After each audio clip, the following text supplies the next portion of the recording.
I died in the freezing mud of a Manhattan alley, my blood mixing with the dirty snow, while the family I had loved for 20 years toasted to their real son's success. I spent my life begging for a scrap of their affection, only to be discarded like trash. But when I closed my eyes for the final time, I didn't find hell. I found the morning of October 14th, the exact day I was kicked out. This time, I'm not begging. The first thing I felt was the oppressive softness of the Egyptian cotton sheets. It was a suffocating kind of luxury, the kind that wraps around you and makes you forget you're sleeping in a cage. I gasped, my eyes snapping open. My hands clawed at my chest, expecting to feel the shattered ribs and the warm, sticky spread of my own blood.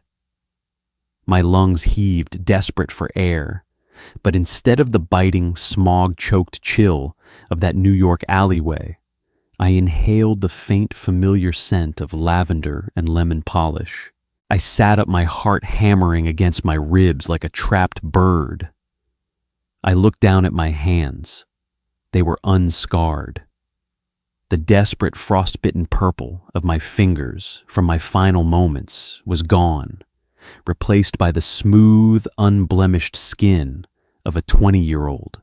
I threw off the covers and stumbled toward the massive mahogany-framed mirror resting in the corner of the room.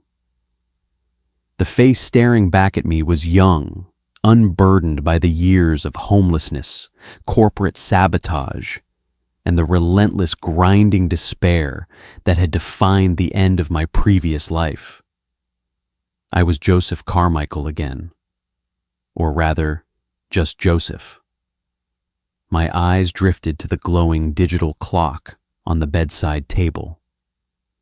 October 14th, 8 a.m. A choked, humorless laugh escaped my lips. It was real.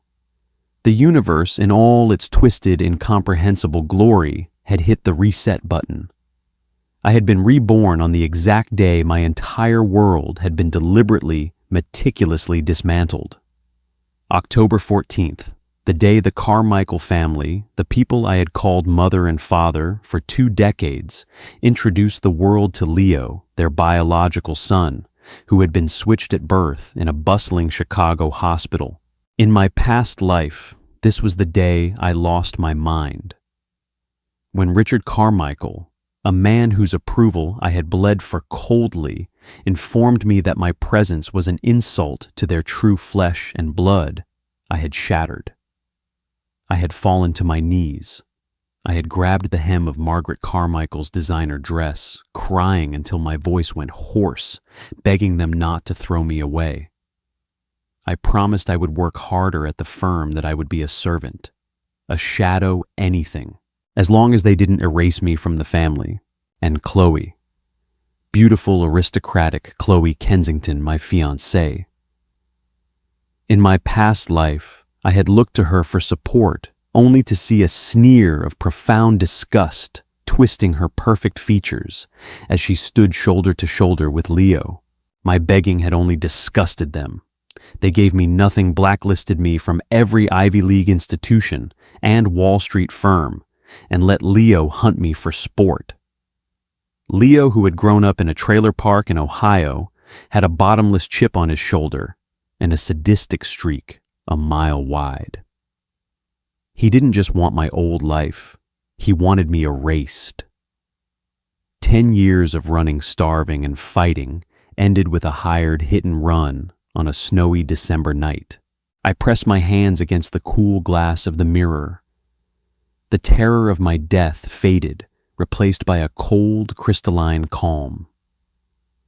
The panic was gone. The love I had harbored for the Carmichaels, the desperate need for their validation, it had all bled out of me in that alleyway. I turned away from the mirror and walked to the walk-in closet. In my past life, I hadn't packed. I had been thrown out with only the clothes on my back by their private security. This time, I was going to leave on my own terms. I bypassed the rows of bespoke Italian suits, the cashmere sweaters, and the rack of designer shoes Richard had bought me. They weren't mine. They belonged to the Carmichael heir, a ghost that no longer existed. Instead, I pulled a simple faded canvas duffel bag from the top shelf. I packed only what I had bought with the money I earned myself wages from my secret summer job, tutoring rich kids in the Hamptons, money the Carmichaels didn't know about, because they would have considered it beneath our status. 3 pairs of jeans, a few plain t-shirts, some thick socks, and a worn leather jacket. I walked over to the dresser. Resting on a velvet display pad was the platinum Patek Philippe watch Richard had given me for my 18th birthday. I picked it up feeling its heavy, expensive weight. In my past life, I had tried to pawn this to pay for a lawyer. The pawnbroker had laughed, hit a silent alarm, and the police had arrested me for possessing stolen Carmichael property. Leo had orchestrated it perfectly. I dropped the watch back onto the velvet. Keep your chains, I thought. I took my passport, my driver's license, and the secret debit card linked to an account holding exactly $14,250, my tutoring money. I shoved them into my jacket pocket. A sharp knock echoed through the room. "Joseph," came the crisp, emotionless voice of Gregory, the head butler. "Mr. and Mrs. Carmichael request your presence in the main study. Immediately." In my past life, I had hurried down, anxious and eager to please, wondering if I was finally being promoted at the family's investment firm. I zipped the duffel bag, closed the sound, loud in the quiet room. "Tell them I'll be right down, Gregory," I replied, my voice perfectly steady. I slung the bag over my shoulder, took one last look at the opulent prison that had been my room for 20 years, and walked out the door. The game was about to begin, but this time I already knew all the cheat codes. The grand staircase of the Greenwich estate felt different this time. Before, it was a runway where I felt the constant need to perform to prove I belonged. Now, it was just a set of wooden steps leading to the exit. I approached the heavy oak doors of Richard's study. I didn't bother waiting for Gregory to announce me. I pushed the doors open and stepped inside, letting my duffel bag drop to the Persian rug with a soft, dismissive thud. The tableau before me was exactly as it had been etched into my nightmares. Richard Carmichael sat behind his massive mahogany desk, looking like a patrician king dispensing judgment. Margaret sat on the leather sofa, dabbing at perfectly dry eyes with a lace handkerchief. And there they were, Leo and Chloe. Leo looked uncomfortable, but deeply smug in a suit that clearly didn't fit his broad, unrefined shoulders yet. He was playing the part of the overwhelmed innocent victim of circumstance. Standing right beside him, her hand resting lightly on the back of his chair in a gesture of unmistakable solidarity, was Chloe. She wasn't even looking at me. She was leaning in, whispering something into Leo's ear that made him smirk. When my duffel bag hit the floor, all 4 heads snapped toward me. Richard's brow furrowed, his eyes darting to the canvas bag. "What is the meaning of this, Joseph?" he demanded, his voice carrying that familiar booming authority that used to make me tremble. "You asked to see me," I said, my tone mild, bordering on bored. I walked forward and stood in the center of the room, keeping my hands relaxed at my sides. "I assumed you wanted to get straight to the point." Margaret let out a dramatic gasp. "Joseph, how can you be so callous? Have you no sense of the gravity of this morning?" "I imagine the gravity is that you finally confirmed what you've suspected for months," I replied, looking directly at Leo. "That the hospital in Chicago made a mistake 20 years ago. That Leo is your biological son and I am not." Complete stunned silence filled the study. Chloe's eyes widened, her manicured hand slipping off Leo's chair. Richard leaned back, his mask of stoic authority cracking for just a fraction of a second. They had planned a whole speech. They had intended to break me down, to watch me crumble under the weight of the revelation, to assert their dominance and make themselves the victims of my imposter status. How long have you known? Richard demanded, his voice dropping to a dangerous whisper. Long enough to pack, I lied smoothly. Let's dispense with the theatrics, Richard. We both know you never liked me. I wasn't aggressive enough for your boardroom, and I wasn't ruthless enough for your legacy. You have your real blood now. I gestured toward Leo. Congratulations. Leo's smirk vanished, replaced by a defensive scowl. You talk real tough for a guy who's been living off my family's dime his whole life. Leo spat, his accent a sharp contrast to the refined Connecticut drawl of the room. I looked at him, really looked at him. The man who had run me over, who had laughed as I choked on my own blood. It took every ounce of my willpower not to cross the room and snap his neck right then and there. But I was playing a longer game. You're welcome to it, Leo, I said softly, a razor's edge hiding beneath my words. Every single dime. The suits, the cars, the pressure, the backstabbing. It's all yours. I turned my gaze to Chloe. And you get the fiancé as a bonus.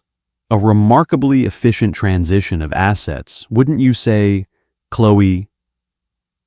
Chloe flushed bright red, stepping away from Leo as if burned. Joseph, don't be vulgar.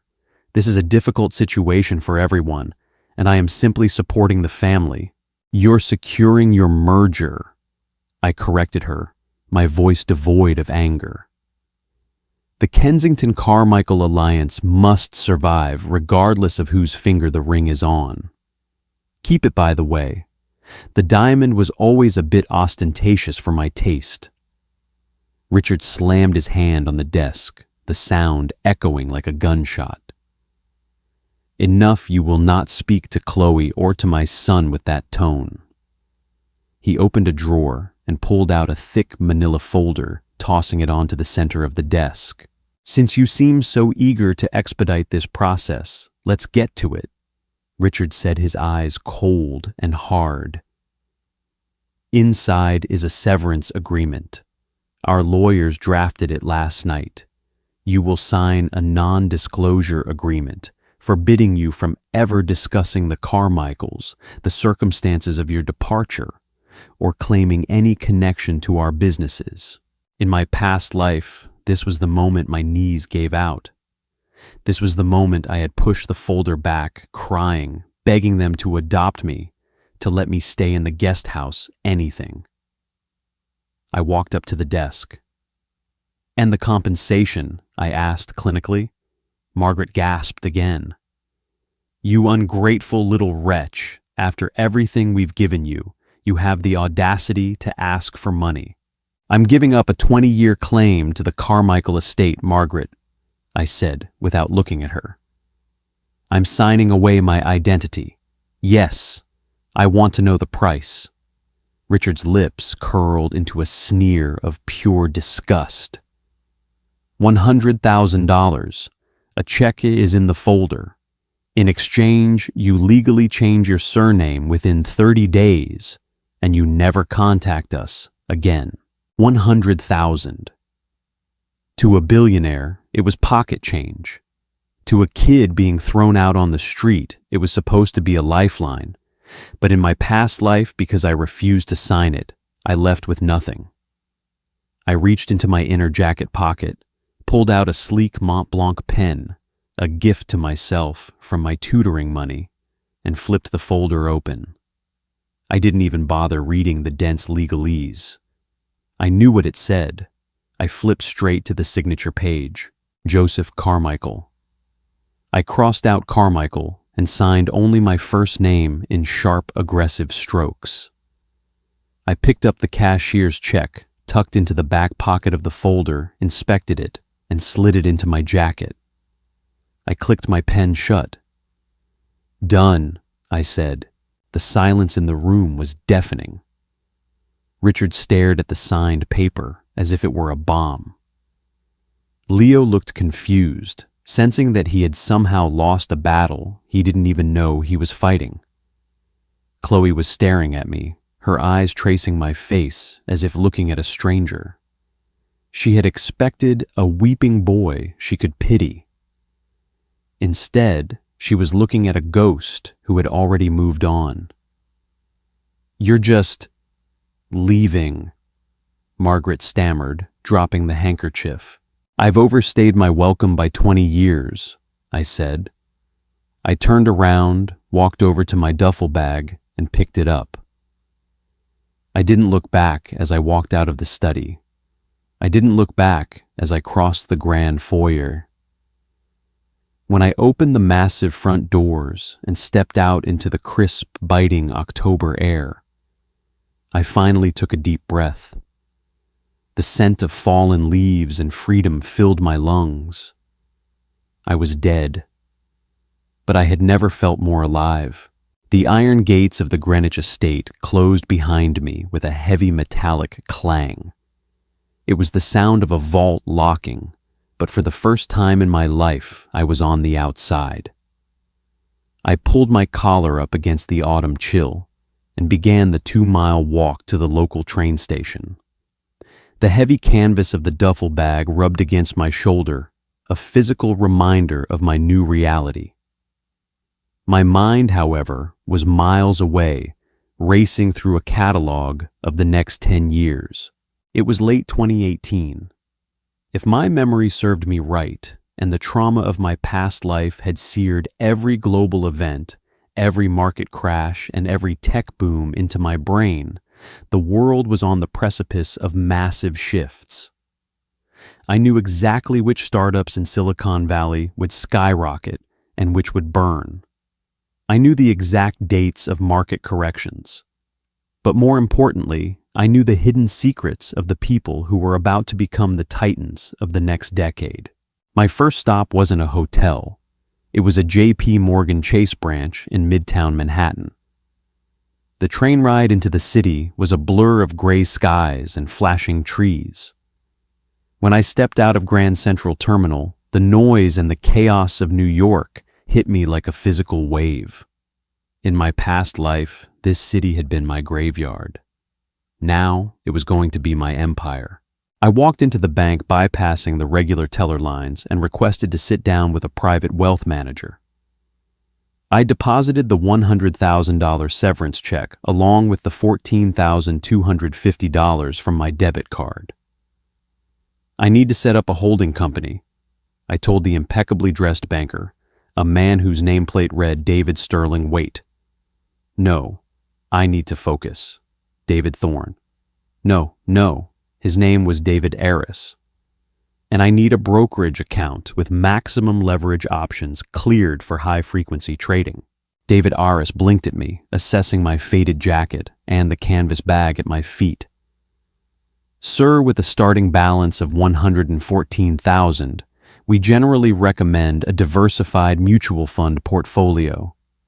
High-frequency leverage carries extreme risk." "I'm aware of the risk, David," I said, my voice carrying that same aristocratic command Richard Carmichael had drilled into me but weaponized. "Execute the paperwork, please." He hesitated, then nodded. "Of course." "And what name will the holding company be registered under?" I paused. I couldn't use Carmichael. I was legally bound to drop it within 30 days anyway. I thought of the blood running through my veins, the blood the Carmichaels had despised. In my past life, I hadn't discovered my true origins until it was too late. I was hiding in a public library to escape the rain reading a discarded Wall Street Journal. The headline had been massive: "Henry Beaumont, founder of Beaumont Energy, dead, at 82. Fortune enters trust as search for biological grandson fades. Henry Beaumont. The ruthless, brilliant oil tycoon from Texas who had spent the last 2 decades of his life pouring millions into private investigators, trying to find the grandson who was stolen from his daughter at a Chicago hospital by a deranged nurse. The nurse who had swapped me with Leo, leaving me to the Carmichaels and Leo to the trailer park. I was the Beaumont heir, the sole inheritor of a private empire worth 10 times what the Carmichaels controlled. Register it under Vanguard Aegis, I told David. And for my personal accounts, list my name as Joseph Beaumont. The paperwork took 2 hours. When I walked out of the bank, I was no longer an orphan.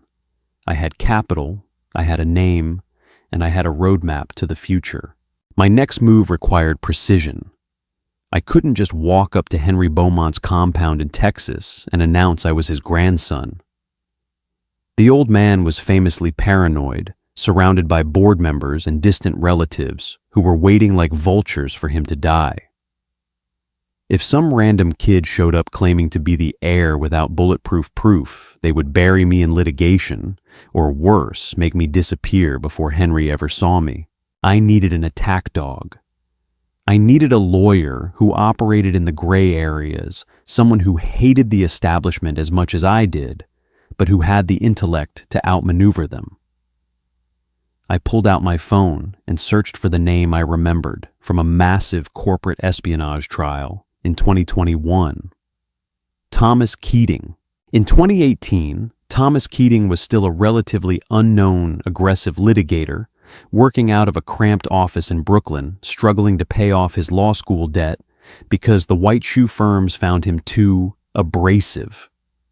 By 2021, he would bring down 3 Fortune 500 CEOs. I caught a cab to Brooklyn. The address led me to a dilapidated brick building above a dry cleaner. I climbed the narrow creaking stairs and pushed open a door with frosted glass that read, Keating Legal. The office was a mess of legal briefs, empty coffee cups, and half-eaten takeout containers. Behind a battered wooden desk sat a man in his early 30s with messy dark hair, a loosened tie, and dark circles under his eyes.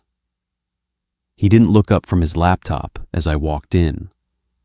I don't do pro bono. I don't care if your landlord is mean, and if you're selling insurance, I'll throw you out the window. Thomas Keating muttered, his fingers flying across his keyboard. I'm looking to retain counsel, I said, dropping my duffel bag and sitting in the cheap plastic chair across from him. I need a DNA test expedited through a secure, unhackable private lab, and I need a watertight dossier built to prove identity fraud spanning 20 years. After that, I need you to orchestrate a hostile takeover of a multi-billion-dollar estate. Thomas finally stopped typing. He slowly looked up, his sharp, calculating eyes sweeping over me. He took in my age, my jacket, and the utter seriousness in my voice. He let out a dry, raspy chuckle. Kid, you look like you're about to ask me to buy you beer. You have the wrong office. I reached into my pocket, pulled out the sleek black checkbook I had just been issued by Chase, and signed a check. I slid it across the desk, right over his keyboard. Thomas looked down. It was a retainer check for $20,000. His eyes widened slightly, then flicked back to my face.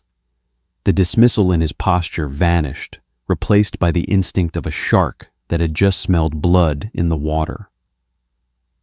Who exactly are you fighting? Thomas asked, his voice low.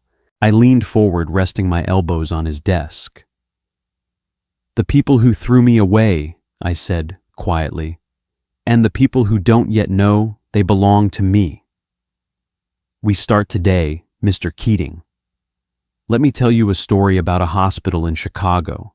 Thomas Keating stared at the check, then up at me, his skepticism battling with his instinct for a lucrative fight. For a long moment, The only sound in the cramped Brooklyn office was the hum of a failing fluorescent light overhead and the distant wail of a police siren. "A hospital swap," Thomas said, slowly leaning back in his creaking chair. "And you want me to believe that you, a kid sitting in a $20 canvas jacket, are the lost heir to Henry Beaumont. The Henry Beaumont whose oil and logistics empire effectively owns half the Texas state legislature." I said, my voice unwavering. "But belief doesn't hold up in court, Mr. Keating. DNA does. I need you to secure a sample from Henry. Covertly." Thomas rubbed his jaw. "Beaumont is guarded by ex-Secret Service. He doesn't just walk around shaking hands and leaving half-eaten sandwiches on park benches. How do you expect me to get close to him?" "You don't have to go to Texas," I replied, pulling a small black notebook from my pocket.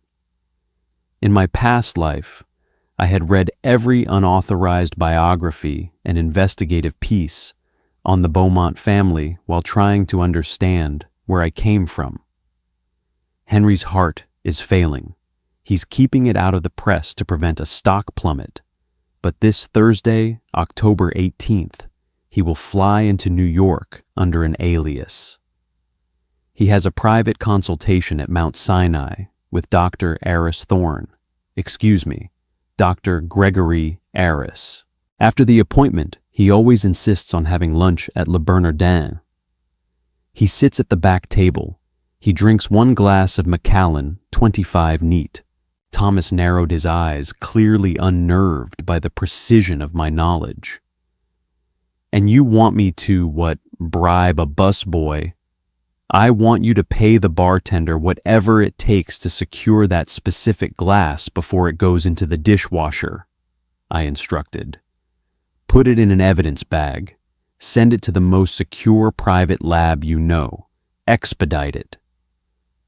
"And if you're wrong," Thomas asked, "if the DNA shows you're just some kid with delusions of grandeur, then you just made $20,000 for stealing a whiskey glass," I countered smoothly. "But I'm not wrong." Thomas stared at me for another long second before a slow, sharp grin spread across his face. "I like you, Joseph. You're terrifyingly calm. I'll get the glass." "Good. While you do that, I have my own work to do." Leaving Keating's office, I immediately went to work on the second pillar of my revenge capital. $100,000 was a joke to the people I was dealing with. To destroy the Carmichaels, I needed leverage, and to impress Henry Beaumont, I needed to approach him as an equal, not a beggar. I checked into a mid-range hotel in Queens, far away from the opulence of Greenwich and the scrutinizing eyes of anyone who might recognize me. I opened my newly minted Vanguard Aegis brokerage account. It was time to exploit the future. In late October 2018, a massive biomedical tech company called Theraginix was the darling of Wall Street.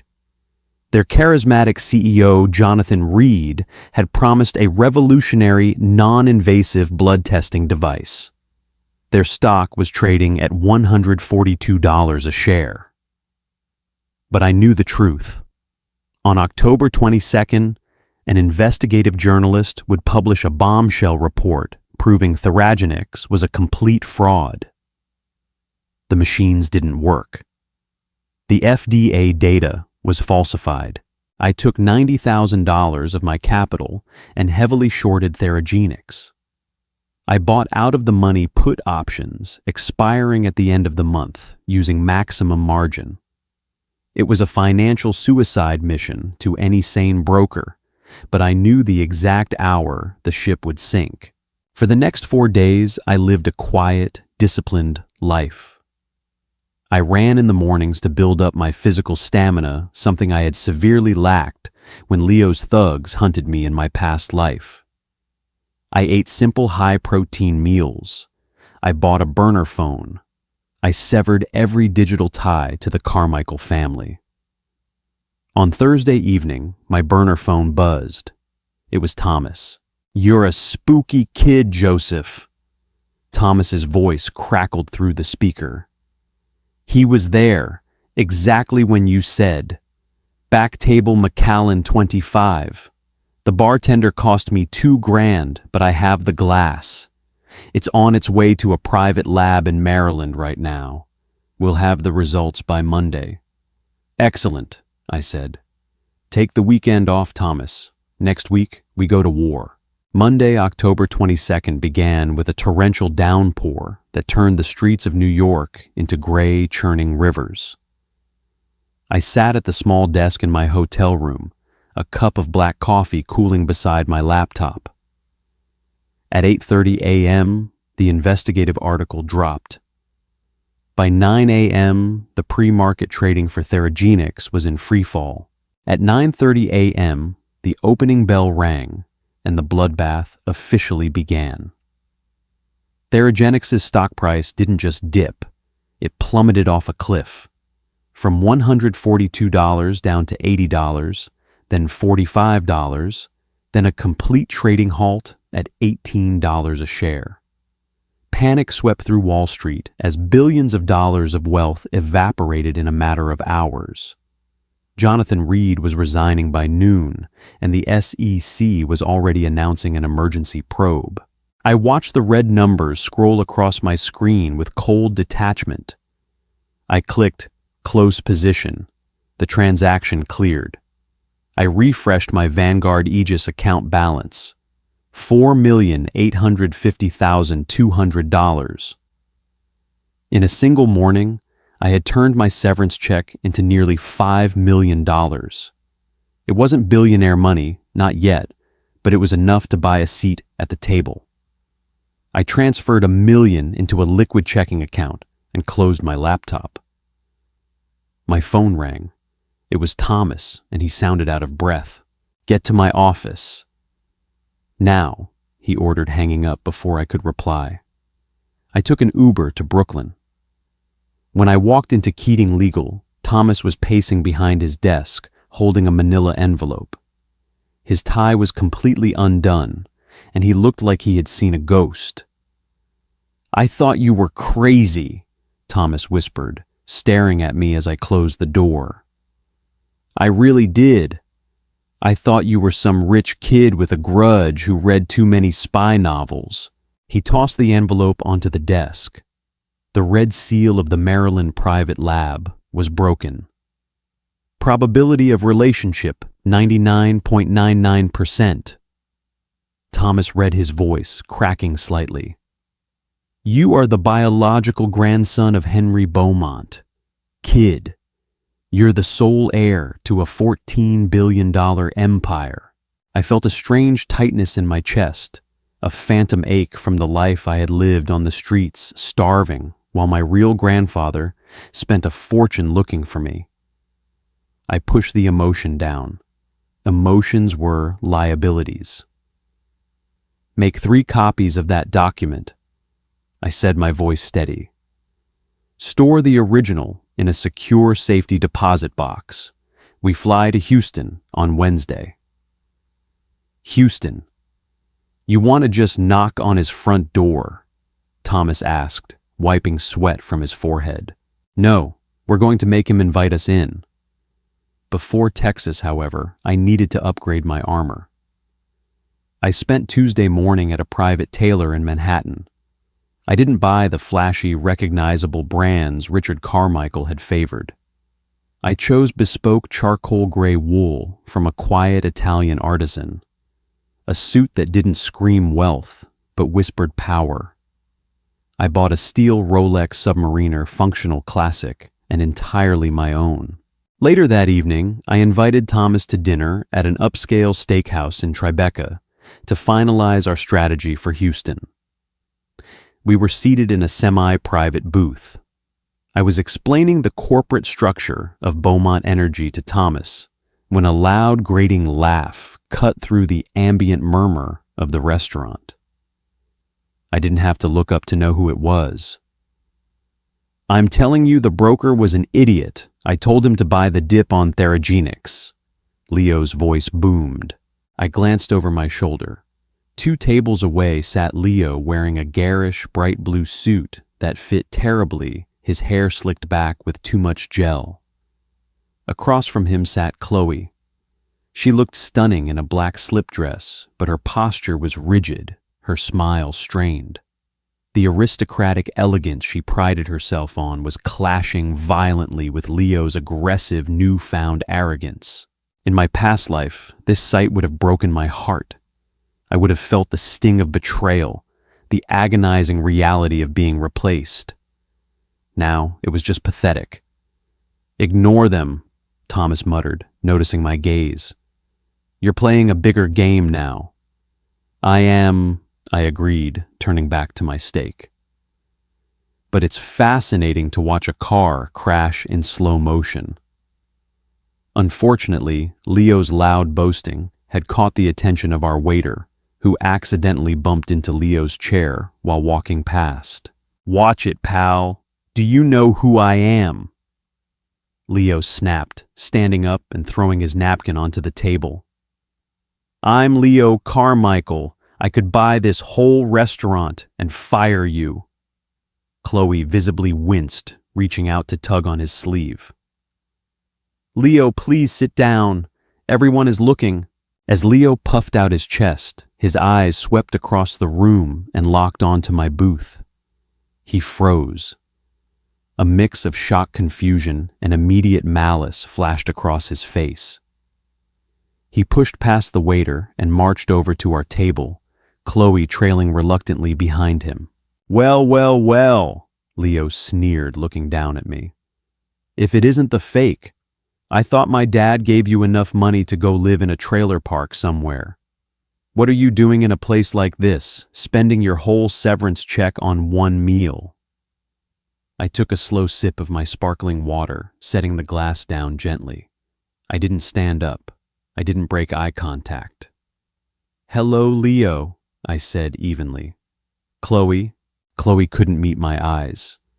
She looked at my new suit, the Rolex on my wrist, and the calm, relaxed demeanor that radiated from me. I didn't look like a broken, discarded orphan.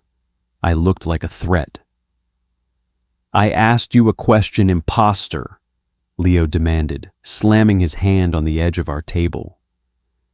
Thomas tensed, ready to intervene, but I held up a finger to stop him.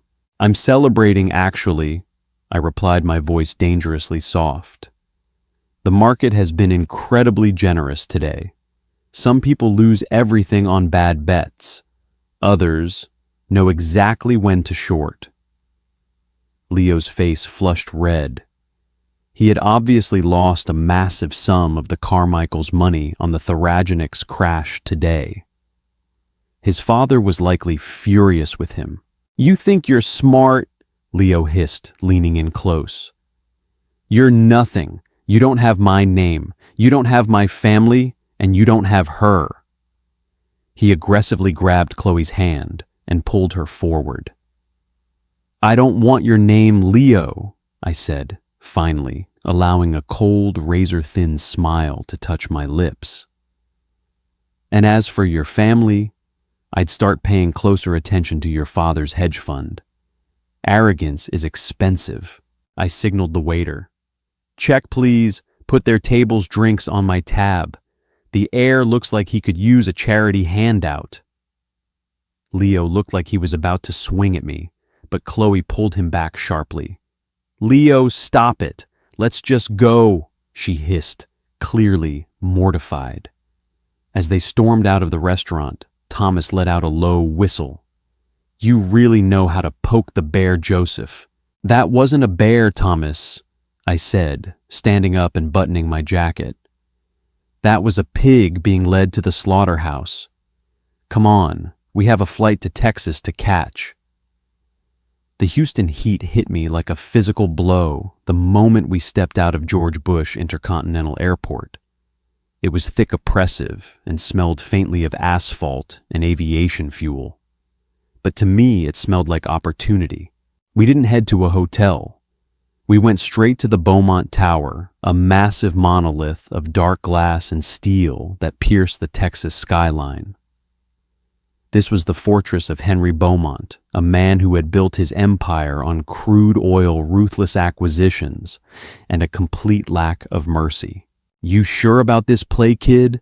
Thomas asked as we stood in the cavernous marble-floored lobby. He nervously adjusted his tie. "We're walking into the belly of the beast. His security team is entirely comprised of ex-military contractors." "They won't touch us," I said, my voice steady. "Not after the email you sent an hour ago." During our flight, I had instructed Thomas to bypass the corporate reception and email Henry Beaumont's personal chief of staff directly. The subject line was simple: the Chicago asset. October 1998. DNA. Verification enclosed. Attached was a redacted version of the lab report and a photo of the Macallan 25 glass, completely untouched. We didn't ask for a meeting. We demanded an audience within 2 hours, or the unredacted documents would go to the Wall Street Journal. We approached the front desk. Before I could even speak my name, 2 men in impeccably tailored dark suits materialized from behind a bank of elevators. Their eyes were cold, assessing us with the practiced gaze of predators. "Mr. Keating, Mr. Beaumont," the taller one said, his voice a low gravel. Hearing my true surname spoken aloud for the first time sent a strange electric jolt down my spine. "Follow us. Keep your hands out of your pockets." We were escorted into a private express elevator that shot up to the penthouse level without a single stop. The doors opened to a sprawling suite of offices that looked less like a corporate headquarters and more like a museum of Texas history. Oil rigs painted on massive canvases, antique revolvers in glass display cases, and deep, rich leather furniture. We were led into the main office. The room was freezing, the air conditioning cranked to an uncomfortable extreme. Behind a desk carved from a single slab of petrified wood sat Henry Beaumont. He looked older than his unauthorized biographies suggested. He was in a wheelchair, a clear plastic oxygen tube looped over his ears, connected to a tank hidden behind his desk. His skin was pale, mapped with liver spots and deep wrinkles, but his eyes, pale, piercing blue, were as sharp and unyielding as cut glass. They were my eyes. Standing beside him was a man in his late 40s with slicked back blonde hair and a perfectly manicured appearance. He radiated an aura of nervous hostility. "Check them for wires," the blonde man barked at the security guards. "That won't be necessary, Victor." Henry rasped, his voice a dry, grating sound that carried absolute authority. He waved a frail, spotted hand. "Leave us." Victor stiffened. "Uncle Henry, this is highly irregular. These men are clearly extortionists. We should have the police." "I said leave us," Henry repeated, not raising his voice. Yet the temperature in the room seemed to drop another 10 degrees. Victor clenched his jaw, glared at me, and marched out of the room. The security guards followed, closing the heavy oak doors behind them. The silence stretched. Henry did not speak. He just stared at me, his eyes scanning my face, dissecting every feature, every micro expression. I didn't flinch. I stood with my hands clasped behind my back, meeting his gaze with the same cold calculation. "You have her jawline," Henry finally whispered, the sheer weight of the realization making his voice tremble slightly.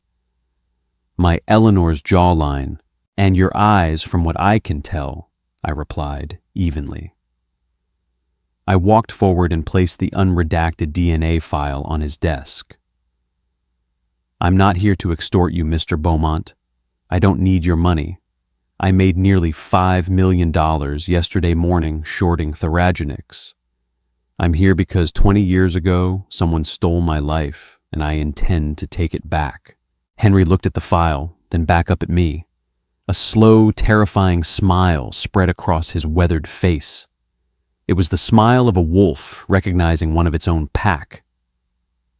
Theragenics, Henry chuckled, a dry, rattling sound.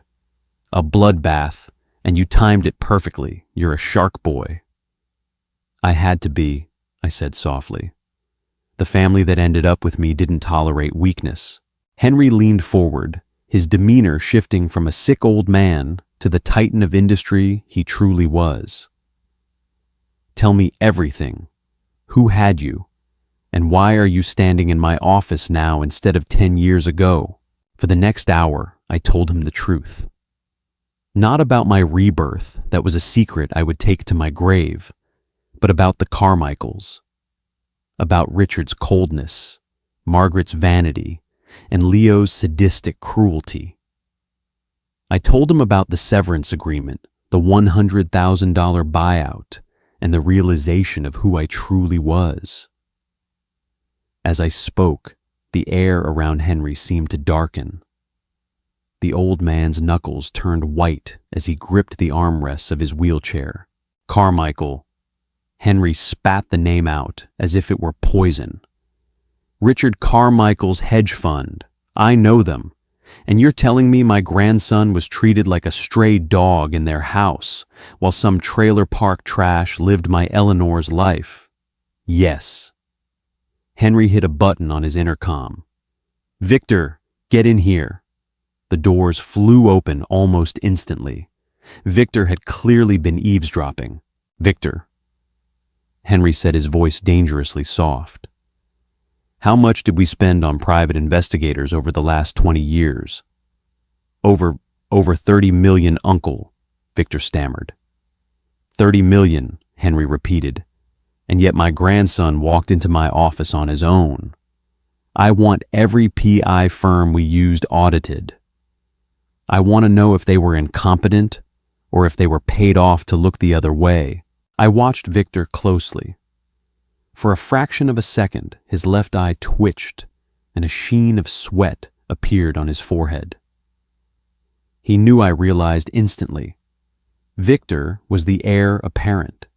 He was the one who stood to gain everything if the biological grandson was never found. He hadn't just intercepted reports, he had actively kept me hidden. I'll get on it right away, Uncle, Victor said, his voice a little too high. No, you won't, I interrupted, stepping forward. Both men looked at me. Victor has a conflict of interest, I stated coldly, turning to my lawyer. Thomas, yesterday, we ran a background check on the offshore accounts associated with the Beaumont Board of Directors. What did we find? Thomas, catching on flawlessly, didn't miss a beat. He opened his briefcase. We found a shell company in the Caymans registered under the name Viceroy Holdings. It's been receiving monthly deposits from the lead investigator at Pinkerton since 2012. The exact year they officially labeled the search a cold case. Victor's face drained of all color. That's a lie, you're lying, uncle. This kid is a fraud. Henry raised his hand. Victor fell dead silent. Henry looked at the documents Thomas placed on the desk, tracing the routing numbers with a trembling finger. He didn't yell. He didn't throw anything. The absolute zero in his eyes was far worse. Security! Henry barked into the intercom. Within seconds, the two men in dark suits were back in the room. Escort my nephew from the building, Henry commanded, not looking at Victor. Revoke his access, freeze his corporate accounts, and inform legal we are pursuing criminal charges for corporate embezzlement and fraud. Victor began to scream, thrashing, as the guards grabbed him by the arms, dragging him out of the office. The heavy oak door slammed shut, cutting off his desperate pleas. Henry leaned back, closing his eyes, his breathing heavy. I poured a glass of water from the carafe on his desk and handed it to him. He took it, his hand shaking slightly. He looked up at me.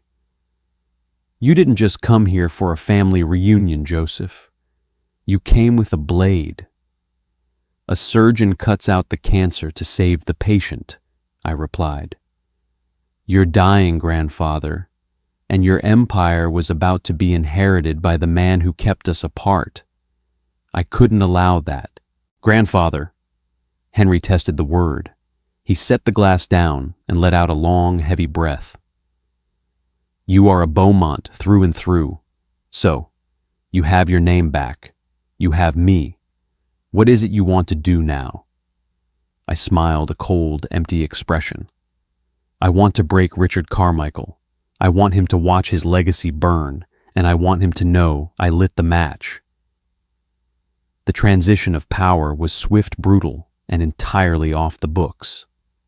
Within 48 hours of Victor's unceremonious ejection from the Beaumont Tower, Henry had his legal team draft an irrevocable trust.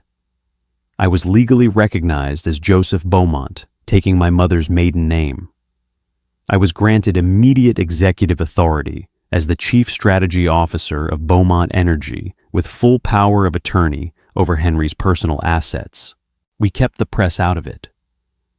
The world still thought Henry Beaumont was searching for a ghost. The element of surprise was my greatest weapon, and I was about to deploy it against the people who thought they had discarded me. My new office was a massive corner suite directly below Henry's.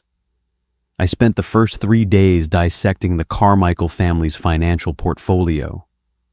Thomas Keating, now handsomely retained as my personal general counsel, sat across from me, a mountain of files piled on the glass table between us.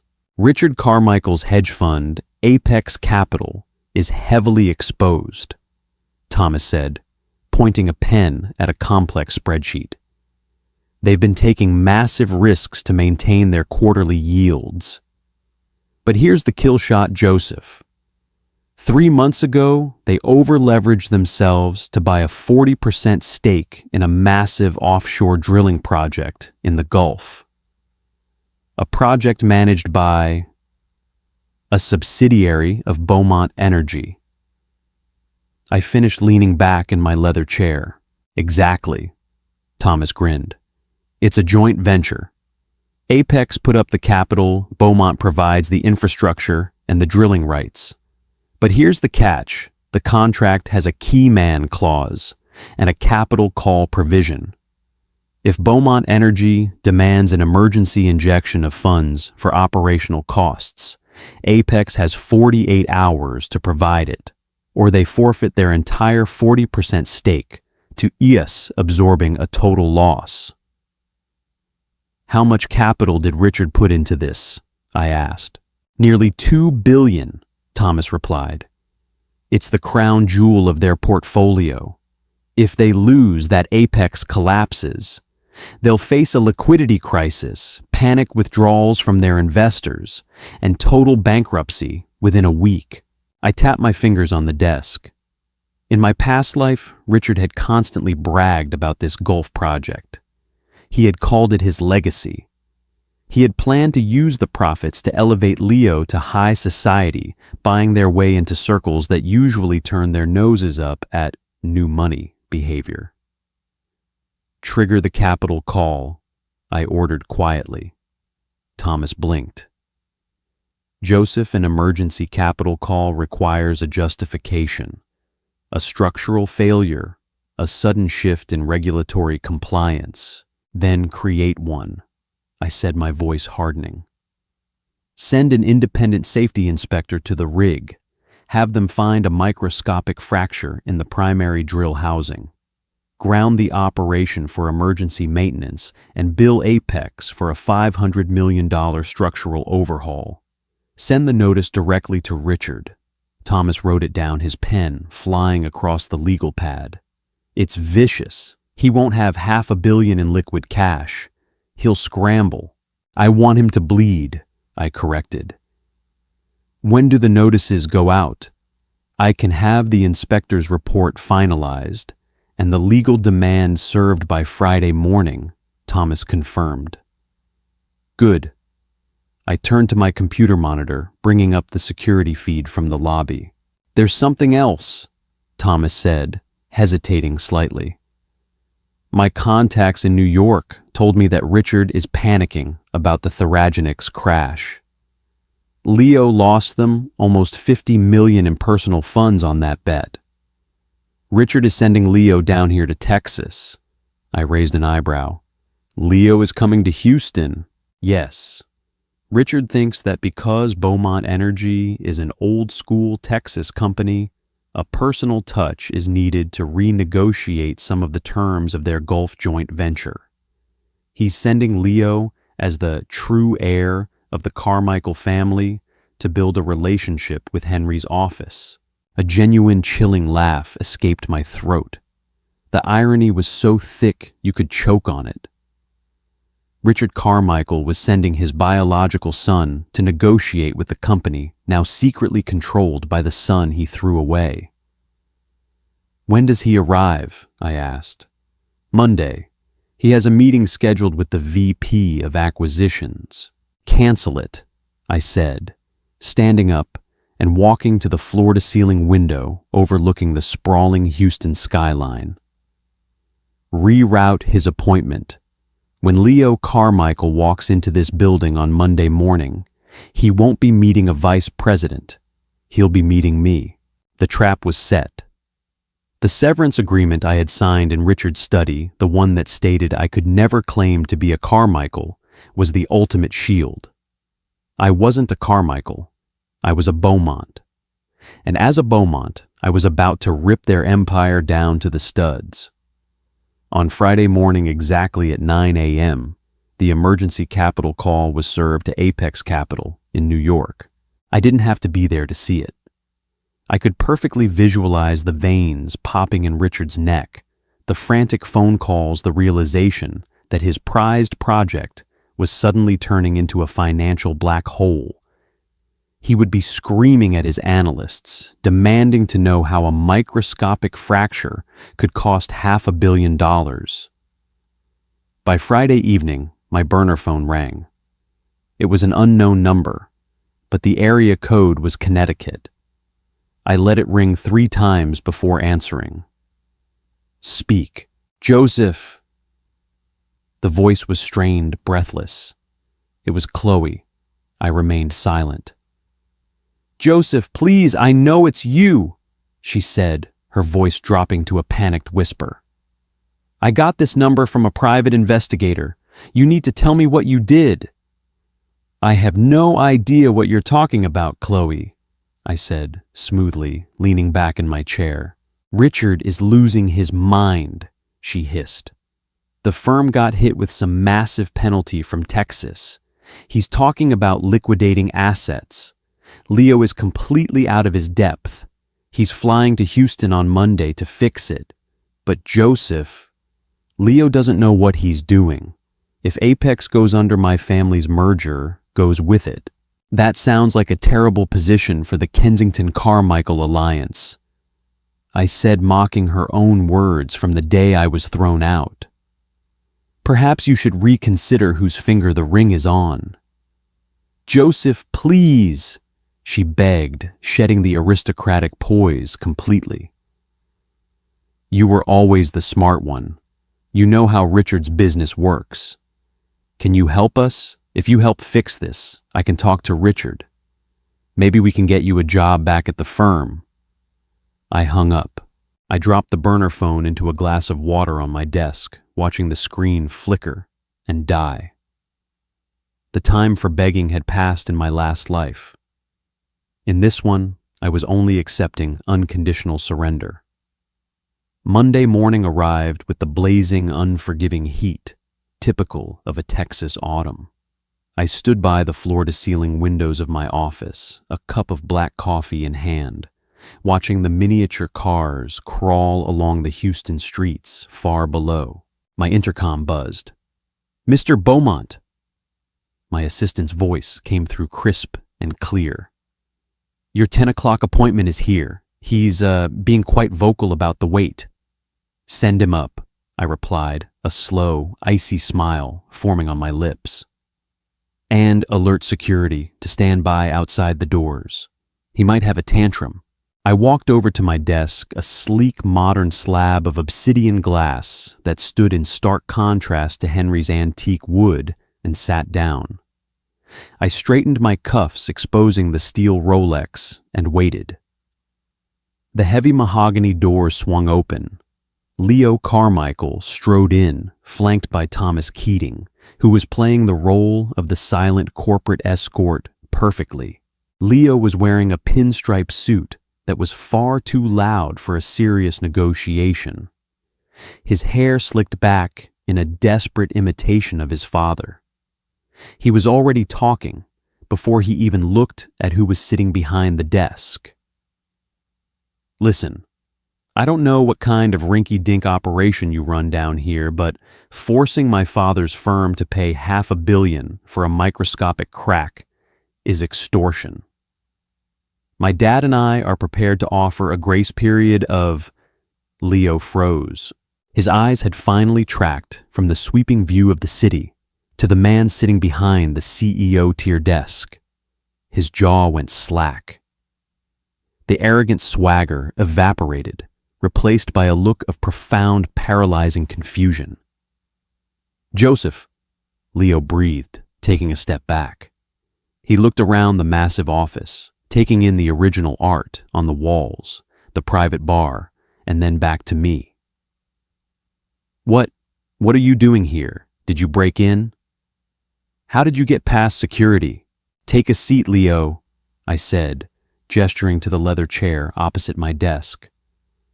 My voice was calm, dripping with the quiet authority he had spent his whole life trying to fake. Leo didn't move, his face contorted with sudden rage. "You little rat, did you follow me here? Are you trying to sabotage my meeting with the Beaumont executives?" He turned to Thomas. "Security, get this imposter out of here before I call my father." Thomas didn't budge.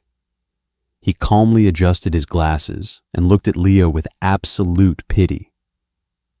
"Mr. Carmichael," Thomas said smoothly, "you are currently standing in the office of the Chief Strategy Officer of Beaumont Energy. I suggest you lower your voice." Leo's eyes darted between Thomas and me. The cogs in his brain, rusted by years of entitlement and lack of education, were visibly struggling to turn. "Chief Strategy Officer?" Leo stammered. No, that's impossible. You're a fake. You're the trash my family threw out." I leaned forward, resting my elbows on the glass. "You should really read the corporate registry, Leo. The man who orchestrated the capital call on Apex Capital, the man who controls the Gulf drilling project, and the sole heir to the Beaumont empire is Joseph Beaumont. A name I legally assumed 3 days ago." I paused, letting the silence suffocate him. "Welcome to my company, Leo." All the color drained from Leo's face. He fell into the leather chair as if his legs had suddenly been cut out from under him. He stared at me, his mouth opening and closing like a suffocating fish. The reality of the situation was crashing down on him. He wasn't here to negotiate with an old-school Texas oil man. He was trapped in a room with the ghost he thought he had buried. "You did this," Leo whispered, sheer terror finally bleeding into his eyes. "The Theragenics crash, the capital call, you set us up." "I merely exposed the weakness your father built into his own firm," I corrected him. "And you helped. Losing 50 million of your father's liquid capital on a bad stock tip made it impossible for him to cover the capital call." I opened a sleek folder on my desk and pushed a document toward him.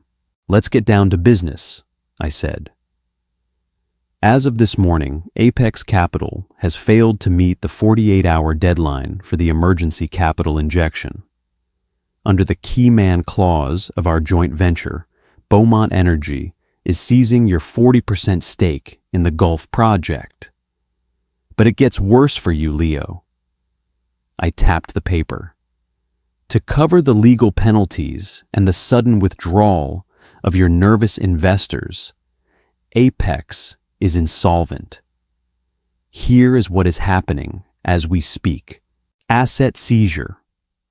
Beaumont Energy is acquiring the remaining viable assets of Apex Capital for pennies on the dollar to cover your breach of contract. Estate foreclosure. The Greenwich estate was used as collateral by your father yesterday in a desperate attempt to secure a bridge loan. The bank quietly owned by a Beaumont subsidiary is foreclosing immediately. The merger. The Kensington family officially withdrew their merger offer at 8 a.m. today. Chloe is gone. No, no, no, Leo chanted, burying his face in his hands. My dad is going to kill me. He's going to kill me. Your father has bigger problems, I said coldly.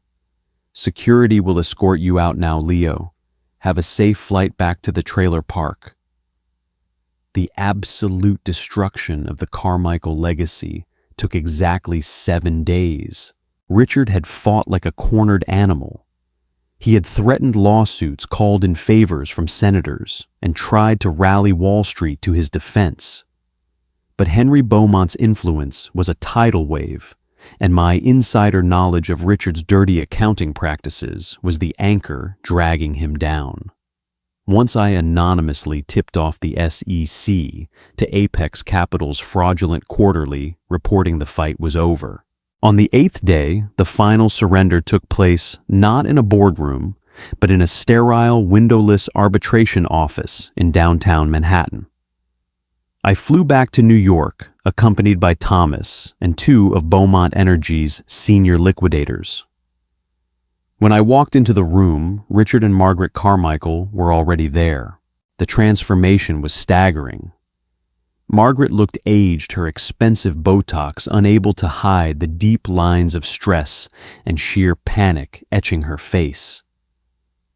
She wore a simple beige coat, clutching her handbag as if it were a life preserver. Richard was a shell of the tyrant who had terrorized me. His posture was slumped, his designer suit hung loosely on his frame, and the arrogant fire in his eyes had been extinguished, replaced by the hollow stare of a broken man. Leo wasn't there. Rumor had it he had already fled the state, terrified of facing his father's wrath. When I took my seat across from them, Richard slowly looked up. "Joseph," Richard rasped, his voice cracked. You did this. You orchestrated all of it." "I survived it," I replied, my tone devoid of anger, pity, or triumph. It was purely clinical. "You handed me the knife, Richard. I just decided to use it." Margaret burst into tears. "Joseph, please, we raised you. We gave you everything. How can you be so cruel? We're losing our home. You threw me out with a canvas bag and told me I was trash, Margaret." I reminded her, not breaking eye contact with Richard. "I signed a severance agreement. I'm just enforcing the terms of our separation." Thomas opened his briefcase and slid a heavy stack of documents across the table. "This is the total liquidation agreement," Thomas stated professionally. "By signing this, you surrender the remaining shell of Apex Capital to Vanguard Aegis Mr. Beaumont's holding company. In exchange, we drop the SEC fraud charges, keeping you out of federal prison." Richard stared at the papers. His hands were shaking. To ensure complete clarity, I pushed a single sheet of paper toward him, summarizing the shift in power. The Carmichael liquidation ledger asset category: former Carmichael status, current status. Post-liquidation: Apex Capital, $4 billion. AUM over-leveraged 100%. Acquired by Vanguard Aegis Greenwich Estate. Primary residence foreclosed. Slated for demolition. Personal capital, net worth $600 million. Bankrupt, $100,000. Severance allowance, legal standing elite. Wall Street status. Banned from SEC trading for life. Richard's eyes locked onto the third row. $100,000, Richard whispered, his voice trembling with a mix of outrage and disbelief. That's all we're left with for 20 years of building a firm. It's the exact amount you deemed a life was worth, I said quietly. It was enough for me to build an empire. Let's see what you can do with it. Richard looked at me, truly seeing me for the first time. He didn't see the desperate, eager-to-please boy he had manipulated for 2 decades. He saw the predator he had inadvertently created. Defeated, he picked up the cheap plastic pen provided by the arbitration office. He signed the papers. His signature was a jagged, broken scrawl. I stood up, buttoning my bespoke jacket. I didn't say goodbye. I didn't gloat. The ultimate revenge wasn't screaming in their faces. It was the absolute crushing indifference I felt toward them. They were no longer the giants of my nightmares. They were just ink on a page filed away and forgotten. When I stepped out of the building and into the brisk New York air, my phone buzzed. It was a text from Henry Beaumont. Is it done? I looked up at the towering skyscrapers, feeling the sheer, unbridled potential of the city that had once killed me. I was 20 years old. I had a $14 billion empire behind me, a brilliant legal mind at my side, and an entire lifetime of future knowledge locked in my brain. I typed back, "It's done. I'm coming home, grandfather." The ghost of Joseph Carmichael was dead and buried. Joseph Beaumont was just getting started. From dying in the freezing mud to dismantling a billion-dollar empire, Joseph Beaumont pulled off the most satisfying corporate slaughter we've ever seen. The Carmichaels thought they could toss him away like trash and replace him. But they signed their own death warrant the moment they handed him that $100,000 check. What would you have done with your future knowledge? Would you have shown mercy or crushed them, just like Joseph did? Let me know in the comments. Hit like, share this ultimate revenge story, and subscribe for more dramatic, mind-blowing tales of payback.